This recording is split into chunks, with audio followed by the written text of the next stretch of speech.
ചില കണക്കുകൾ എൻ്റെ പക്കലുണ്ട് എന്ന് പറഞ്ഞല്ലോ. അതായത് ഈ തെരുവ് നായ ആക്രമണം തടയാനുള്ള പദ്ധതികൾക്ക് വേണ്ടി കോടിക്കണക്കിന് രൂപയാണ് മാറ്റിവെച്ചിട്ടുള്ളത്. ഈ പുതിയ സാമ്പത്തിക വർഷത്തിലും അത് അങ്ങനെ തന്നെയാണ്. വാക്സിനേഷൻ, അതുപോലെ animal birth control rules, rabies free Kerala, ഇങ്ങനെയൊക്കെയുള്ള കുറേ പദ്ധതികളുണ്ട്. ഈ പദ്ധതികൾക്ക് വേണ്ടി തദ്ദേശ സ്ഥാപനങ്ങൾ നീക്കിവെച്ചിട്ടുള്ള 47.6 കോടി രൂപയാണ്.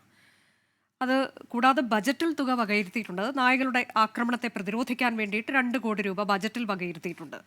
ABC കേന്ദ്രങ്ങൾ സംസ്ഥാനത്താകെ 15 ABC കേന്ദ്രങ്ങൾ എന്നതാണ് കണക്ക്. പക്ഷേ അതിൽ 5 സെന്ററുകൾക്ക് സ്ഥലം കണ്ടെത്തി പ്രവർത്തനം തുടങ്ങിയിട്ടില്ല എന്നതാണ്. ഇനി വാക്സിനേഷന്റെ കാര്യത്തിലും തദ്ദേശ സ്ഥാപനങ്ങൾക്ക് കൃത്യമായ ഉത്തരവാദിത്വമുണ്ട്. ഉടമസ്ഥരോട് പറയുന്നത് സ്വന്തം നായ്ക്കളെ വാക്സിനേറ്റ് ചെയ്യുക എന്നുള്ളതാണ്. തദ്ദേശ സ്ഥാപനങ്ങൾ തെരുവ് നായ്ക്കളെ വാക്സിനേറ്റ് ചെയ്യണമെന്ന നിർദ്ദേശമുണ്ട്. ആ ഡ്രൈവ് ഉണ്ട്, വാക്സിനേഷൻ ഡ്രൈവ്, അതും നിങ്ങളുടെ ഒരു ഉത്തരവാദിത്തമാണ്. ഇതിലൊക്കെ പക്ഷെ വീഴ്ച വരുന്നുണ്ട് എന്ന ആരോപണത്തിനുള്ള മറുപടി എന്താണ് റജീന?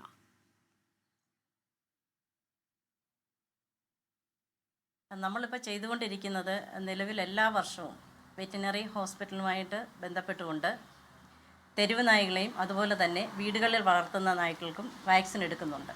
അപ്പോൾ നമുക്ക് കൂടുതലായിട്ട് ഈ തെരുവ് നായ്ക്കളെ പിടിച്ചുകൊണ്ട് വരാനായിട്ട് പറ്റാത്ത ഒരവസ്ഥ. അതുകൊണ്ട് തന്നെയാണ് തെരുവ് നായ് കൂടുതലായിട്ട് നമുക്ക് വാക്സിൻ എടുക്കാൻ പറ്റാതെ പോകുന്നത്. എങ്കിലും നമ്മുടെ മുൻപിൽ കിട്ടുന്ന നായ്ക്കൾക്കെല്ലാം നമ്മൾ വാക്സിൻ എടുത്ത് വിടുന്നുണ്ട്. അതുപോലെ തന്നെ ഞങ്ങളുടെ പഞ്ചായത്തിനെ സംബന്ധിച്ച് നമുക്കിതുവരെ ABC യൂണിറ്റ് നമ്മൾ തുടങ്ങിയിട്ടില്ല. എങ്കിലും ജില്ലാ പഞ്ചായത്തുമായിട്ട് സഹകരിച്ചുകൊണ്ട് കഴിഞ്ഞ വർഷത്തെ പദ്ധതിയിൽ തന്നെ തുക വകയിരുത്തി കുരിയോട്ടുമലയിൽ ഒരു ഷെൽട്ടർ നിർമ്മിക്കുന്നതിനുള്ള പണികൾ ആരംഭിച്ചു കഴിഞ്ഞിട്ടുണ്ട്. അപ്പോൾ ആ ഷെൽട്ടറിൻ്റെ പണി പൂർത്തിയായി കഴിഞ്ഞാൽ തെരുവ് നായ്ക്കളെ നമുക്ക് അവിടേക്ക് മാറ്റാമെന്നുള്ള ഒരു ആത്മവിശ്വാസം ഇപ്പോഴുണ്ട്, നിലവിലുണ്ട്. എങ്കിലും ഇങ്ങനെയുള്ള പ്രശ്നങ്ങൾ നമ്മുടെ മുമ്പിൽ പെട്ടെന്നുണ്ടാകുന്ന ഈ വിഷയങ്ങൾ, ഇതിൻ്റെ അടിസ്ഥാനത്തിൽ ഇന്നലെ അടിയന്തരമായിട്ട് നമ്മൾ പഞ്ചായത്ത് കമ്മിറ്റി കൂടി നിലവിലുള്ള മൊബൈൽ യൂണിറ്റ് ഉണ്ട്. അപ്പം വെറ്റിനറി ഡിപ്പാർട്ട്മെൻറ്റിനുള്ള മൊബൈൽ യൂണിറ്റിനെ വരുത്തിക്കൊണ്ട് നമ്മുടെ തെരുവ് നായ്ക്കളെ പിടിച്ച് വന്ധീകരണം നടത്തുക എന്നുള്ളൊരു നിർദ്ദേശം നമ്മുടെ ഇന്നലത്തെ പഞ്ചായത്ത് കമ്മിറ്റിയിൽ നമ്മൾ അംഗീകരിച്ചെടുത്തിട്ടുണ്ട്. അതിൻ്റെ ഭാഗമായിട്ട് കുറച്ചേറെ തെരുവ് നായ്ക്കളെ നമുക്ക് മാറ്റാൻ സാധിക്കുമെന്നുള്ള ഒരു വിശ്വാസവും നമ്മൾ. ഇതിപ്പോൾ ഈ പെട്ടെന്നുണ്ടായതെന്ന് താങ്കൾ പറയുമ്പോൾ അതിനോട് യോജിക്കാൻ ഒരല്പം ബുദ്ധിമുട്ടുണ്ട് റജീന. കാരണം കുന്നിക്കോട് എന്നുള്ള സ്ഥലത്ത്, അവിടെയാണല്ലോ ഇപ്പോൾ ഈ കുട്ടിയുടെ സ്ഥലം, അവിടെയാണ്. അവിടെ നിന്ന് ഞങ്ങളുടെ റിപ്പോർട്ടർ ഇന്നലെ ഒരു റിപ്പോർട്ട് ഫയൽ ചെയ്തിരുന്നു. ആ നിൽക്കുന്ന സ്ഥലത്തൊക്കെ എത്രയധികം നായ്ക്കളാണെന്നറിയാമോ? അവിടെ നടക്കാൻ പേടിയാണ്. അപ്പോൾ ആളുകളുടെ പ്രതികരണം നമ്മൾ കാണുകയാണ്. ഞങ്ങൾക്ക് ഭയമാണ് എന്ന് പറഞ്ഞുകൊണ്ട് രൂക്ഷമായ തെരുവ് നായ ശല്യമുള്ള മേഖലയാണത്. അപ്പോൾ ഇത് പെട്ടെന്നൊരു സംഭവം ഉണ്ടാകുമ്പോൾ ഞങ്ങൾ അടിയന്തരമായ യോഗം ചേരുന്നു എന്ന് പറയുന്നതിൽ ഒരു തെറ്റുണ്ടല്ലോ. അതെ, തീർച്ചയായിട്ടും ശരിയാണ്. പക്ഷേ നമുക്കിതിനകത്ത് പറയാനുള്ള ഒരു കാര്യം എന്ന് വെച്ച് കഴിഞ്ഞാൽ മാലിന്യങ്ങൾ എവിടെ കൂടിക്കിടക്കുന്നോ അവിടെ തെരുവ് നായകൾ പെരുകുന്നതായിട്ട് നമ്മൾ കണ്ടുവരുന്നത്. അപ്പോൾ ഇങ്ങനെയുള്ള, കാരണം ഈ കഴിഞ്ഞ 30-നകത്ത് നമ്മൾ ചെയ്തൊരു പ്രധാനപ്പെട്ട കാര്യം, നമ്മുടെ പഞ്ചായത്തിലുള്ള ഈ മാലിന്യങ്ങൾ കൂട്ടിയിടുന്ന എല്ലാ ഭാഗവും നമ്മൾ ശുചീകരണത്തിന്റെ ഭാഗമായി കഴിഞ്ഞ മാസമോ മറ്റോ ഒരു ഇതുപോലെ തന്നെ ഒരു പേപ്പട്ടി കടിച്ച സംഭവം അങ്ങനെ എന്തോ ഉണ്ടായിട്ടുണ്ട്. അല്ലല്ല, ഒരു വർഷം അല്ല, കഴിഞ്ഞ വർഷമാണോ? അതെ, അതായത് അതെ, കഴിഞ്ഞ വർഷം നടന്നൊരു സംഭവമായിരുന്നു. ഏതായാലും നാട്ടുകാർ നമ്മളോട് പറയുന്നത് പഞ്ചായത്തിന്റെ ഭാഗത്തുനിന്ന് ഒരു നടപടിയും ഉണ്ടാകുന്നില്ല, പഞ്ചായത്ത് നിഷ്ക്രിയമാണ്, ഇതാണ് നാട്ടുകാർ പറഞ്ഞിട്ടുള്ളത്. അല്ലല്ല, അങ്ങനെയല്ല.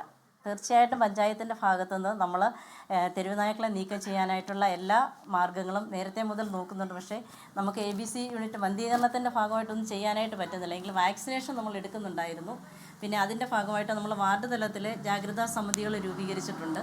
അപ്പോൾ ഇങ്ങനെ പെട്ടെന്നുണ്ടാകുന്ന വിഷയങ്ങൾ അടിസ്ഥാനത്തിൽ നമ്മൾ ആർക്കെങ്കിലും പെട്ടെന്ന് തെരുവ് നായ കടി കിട്ടുകയാണെങ്കിൽ അവരെ പെട്ടെന്ന് പ്രാഥമിക ആരോഗ്യ കേന്ദ്രത്തിലേക്ക് എത്തിക്കുന്നതിനും തുടർന്നുള്ള ചികിത്സകൾ നടത്തുന്നതിന് വേണ്ടിയുള്ള ജാഗ്രതാ സമിതികൾ വാർഡ് തലത്തിലുണ്ട്.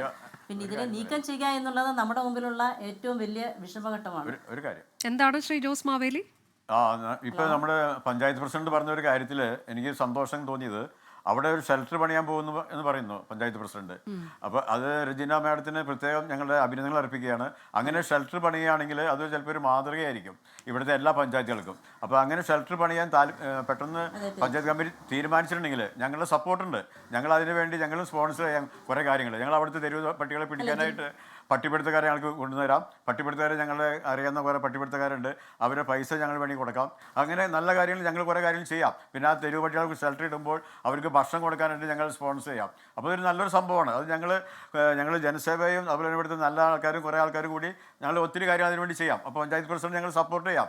അത് ഉടനെ ചെയ്യാൻ പറ്റുമെങ്കിൽ വളരെ നല്ല കാര്യമാണ്. കാരണം കേരളത്തിൽ തന്നെ ഒരു മാതൃകയായിരിക്കും. അതുകൊണ്ട് പ്രത്യേകം ഞങ്ങൾ അഭിനന്ദനങ്ങൾ അർപ്പിക്കുകയാണ് പഞ്ചായത്ത് പ്രസിഡന്റ്.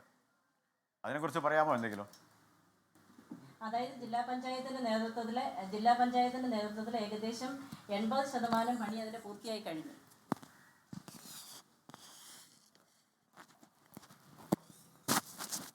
അതെ, ഇപ്പോൾ ശ്രീ ജോസ് മാവേലി, അതിൽ ഇപ്പോൾ ഈ ഒരു സ്ഥലത്ത് മാത്രമല്ല, നമ്മൾ പലയിടത്തും ഇത്തരം തെരുവുനായ ശല്യം. ഇപ്പോൾ ഈ കഴിഞ്ഞ ദിവസമാണ് കലൂരിൽ 5 പേരെ തെരുവുനായ ആക്രമിച്ചു എന്ന വാർത്ത നമ്മൾ കണ്ടത്. 5 പേരെയാണ് കലൂരിൽ ആക്രമിച്ചിരിക്കുകയാണ്. അപ്പം ഇത് എറണാകുളം നഗരത്തിൽ ഉൾപ്പെടെയുള്ള കാര്യങ്ങളാണ്. അപ്പം അങ്ങനെ നമ്മൾ കേരളത്തിൽ ഉടനീളം ഇത്തരം ഷെൽട്ടർ ഇതിന് അനുവദിച്ച കേന്ദ്രങ്ങളിലൊക്കെ പലയിടങ്ങളിലും അനുവദിക്കപ്പെട്ടിട്ടുണ്ട്. അത് തുടങ്ങാൻ കഴിയാത്ത പ്രശ്നമുണ്ട്. അപ്പോൾ അവിടെയൊക്കെ നിങ്ങളുടെയൊക്കെ സഹകരണത്തോടെ ഇതൊക്കെ ഉണ്ടാക്കാൻ പറ്റിയാൽ നല്ല കാര്യമാണ്. ഞങ്ങൾ സഹകരിക്കാൻ തയ്യാറാണ്. അതുകൊണ്ട് പറഞ്ഞത് പഞ്ചായത്ത് പ്രസിഡന്റ് പറയേണ്ട അതിന് ഉത്തരം. എത്ര പേർക്കാണ് അവിടെ, എത്ര തെരുവുപട്ടികൾക്ക് അവിടെ പാർപ്പിക്കാൻ പറ്റും എന്ന കാര്യങ്ങൾ അറിഞ്ഞില്ല. പഞ്ചായത്ത് പ്രസിഡന്റ് ചോദിക്കാമോ എത്ര തെരുവുപട്ടികൾക്ക് അവിടെ താമസിക്കാൻ പറ്റും? അതെ, അത് ഏത് തരത്തിലേക്കാണ് ആ സംവിധാനം നിങ്ങൾ നടപ്പാക്കാൻ ഉദ്ദേശിക്കുന്നത് എന്നതാണ് ചോദ്യം. അതെ, എത്ര പട്ടികൾക്ക് അവിടെ പാർപ്പിടം കൊടുക്കാൻ പറ്റും? ജില്ലാ പഞ്ചായത്തുമായിട്ട് സഹകരിച്ചുകൊണ്ടാണ്. അതെ, എത്ര വലിപ്പമുണ്ട് യൂണിറ്റിന്റെ പ്രവർത്തനം? അതായത് 80% വർക്ക് പൂർത്തിയായി കഴിഞ്ഞു. അതെ, എത്ര കൊല്ലം ജില്ലയ്ക്ക് വേണ്ടിയാണ്, ജില്ലയിലുള്ള. ആയിക്കോട്ടെ, എന്റെ ചോദ്യമാണ് എത്ര പട്ടികൾക്ക് അവിടെ കിടക്കാൻ പറ്റും? അതാണ് ചോദ്യം. സുഖമായിട്ട് 2000-ഓളം ഏറ്റവും വലിയൊരു യൂണിറ്റ് ആണ് നമ്മൾ ചെയ്യുന്നത്, ജില്ലയ്ക്ക് വേണ്ടിയാണ്. ഓക്കെ, വളരെ സന്തോഷം. അപ്പൊ 2000 പട്ടികളെ ജില്ലാ പഞ്ചായത്തിന്റെ നേതൃത്വത്തിലാണ്. അപ്പൊ ജില്ലാ പഞ്ചായത്ത് പ്രസിഡന്റായിട്ട് ഇനി ബന്ധപ്പെടണം അല്ലേ? ഓക്കെ, ഏതായാലും അത്രയും കാര്യം പറഞ്ഞു തന്നത്. നമുക്ക് ഇതുപോലെ എല്ലാ ജില്ലാ പഞ്ചായത്തുമാരും ഏകദേശം 80% പണി പൂർത്തിയായി കഴിഞ്ഞു. അപ്പൊ അങ്ങനെ നമുക്ക് ചെയ്യുകയാണെങ്കിൽ വലിയ മാതൃകപരമാണ്. അപ്പൊ ജനങ്ങളുടെ സപ്പോർട്ട് ഉണ്ടാക്കാം. വളരെ നല്ല കാര്യമാണ്. അത് നല്ലൊരു മീഡിയ കവറേജ്. ജോസ് മാവേലി, നമ്മുടെ സംസ്ഥാനത്തുള്ള തെരുവുനായ്ക്കളുടെ കണക്ക് 4 ലക്ഷത്തിലധികം എന്നുള്ളതാണ്. അതെ, അല്ല, ഇതൊരു ഒരു സ്ഥലത്തെങ്കിലും അത്രയും ചെയ്താൽ അത്രയും ആയില്ലോ. അപ്പൊ ഞാൻ പറഞ്ഞ പോലെ എല്ലായിടത്തും തന്നെ തുടങ്ങണം. അതാണ് ഞാൻ പറയുന്നത്. അനുജ മാഡം, ഇതിന് നമുക്ക് പ്രോത്സാഹിപ്പിക്കുകയാണെങ്കിൽ നല്ലൊരു കാര്യമാണ്. കാരണം ആരും രംഗത്ത് വന്നിട്ടില്ല ഇതുവരെയായിട്ടും. അപ്പോൾ അങ്ങനെ ഒരു പഞ്ചായത്തും ഒരു ജില്ലാ പഞ്ചായത്തും വരികയാണെങ്കിൽ അതൊരു മാതൃകപരമാണ്. അത് നമ്മൾ സപ്പോർട്ട് ചെയ്യാൻ തയ്യാറാണ്. എത്രയും പെട്ടെന്ന് തെരുവുപട്ടികളെ ഇവിടുന്ന് മാറ്റുക. ജനങ്ങൾ ജീവിക്കണ്ടേ? പാവം കൊച്ചുമക്കള്, ഇനിയിപ്പോൾ എത്ര കൊച്ചുമക്കൾ ഇനി മരിക്കാൻ കിടക്കുന്നു. ഒരു പട്ടി അങ്ങനെ ഉണ്ടാകാതിരിക്കട്ടെ നമുക്ക് ആഗ്രഹിക്കാം. ഇപ്പൊ ഈ ABC പ്രോഗ്രാം എന്നുള്ളത് തന്നെ ശ്രീമതി റെജീന 2001 മുതൽ, താങ്കൾക്ക് ഒരുപക്ഷെ ആ സമയത്ത് താങ്കൾ ഭാരവാഹിയൊന്നും അല്ലാത്തതുകൊണ്ട് പറയാൻ കഴിയില്ല, പക്ഷേ ഇത് 2001 മുതൽ തന്നെ തദ്ദേശ സ്ഥാപനങ്ങൾ നടപ്പാക്കി തുടങ്ങിയിരുന്നുവെങ്കിൽ ഈ പ്രതിസന്ധി ഇത് ഇത്ര രൂക്ഷമാകില്ലായിരുന്നു എന്നൊക്കെ പറയുന്നുണ്ട്. അതിലൊക്കെ വലിയ ലാപ്സ് സംഭവിച്ചിട്ടുണ്ട്. 2015-16 മുതൽ മാത്രമാണ് നമ്മളിവിടെ ഇത് തദ്ദേശ സ്ഥാപനങ്ങൾ വഴി നടപ്പാക്കി തുടങ്ങിയിട്ടുള്ളത് എന്നതൊക്കെയാണ്. അപ്പോൾ ഇത് പെരുകുകയാണ്. അതായത് നിലവിലുള്ള പല യൂണിറ്റുകളും ഇപ്പോൾ പ്രവർത്തനരഹിതമായി കിടക്കുന്നു എന്ന് നേരിൽ കണ്ടിട്ടുള്ള ഒരാളാണ് ഞാൻ.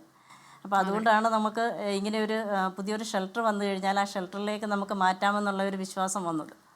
കാരണം ശീതീകരിച്ച റൂമും അതിൻ്റെ ഒത്തിരി ഇതുണ്ടല്ലോ. അപ്പോൾ അതനുസരിച്ച് നമ്മളൊരു ABC യൂണിറ്റ് രൂപീകരിക്കുമ്പോൾ അതിനൊത്തിരി കാര്യങ്ങൾ നമ്മൾ ചെയ്യേണ്ടതായിട്ട് വരും. സാമ്പത്തിക ബാധ്യതകൾ ഒത്തിരി വരും. അപ്പോൾ അങ്ങനെയുള്ള കാര്യങ്ങളുണ്ട്. അപ്പോൾ അതനുസരിച്ച് അതിനേക്കാൾ ഏറ്റവും നല്ലതൊരു എവിടെയെങ്കിലും ഒരു പ്രധാനപ്പെട്ട കേന്ദ്രം രൂപീകരിച്ച് അവിടെ ഈ 3 ഫണ്ട് ഇതിനു വേണ്ടി മാറ്റി വെച്ചിട്ടുണ്ടല്ലോ. ഉണ്ട്, തീർച്ചയായിട്ടും ഉണ്ട്. പക്ഷേ സ്ഥലം കണ്ടെത്തി. അതെ, സ്ഥലം കണ്ടെത്തുക എന്നുള്ളതാണ് അതിൽ ഏറ്റവും വലിയ വെല്ലുവിളിയായി ഞാനും മനസ്സിലാക്കുന്നത്. ഷെൽട്ടർ തെരുവ് നായ്ക്കൾക്ക് വേണ്ടി എന്ന് പറയുമ്പോൾ അത് സ്ഥലം കണ്ടെത്തുക സാധാരണഗതിയിൽ ആളുകൾ സമ്മതിക്കുന്ന ഒരു കാര്യവും അല്ല അത്.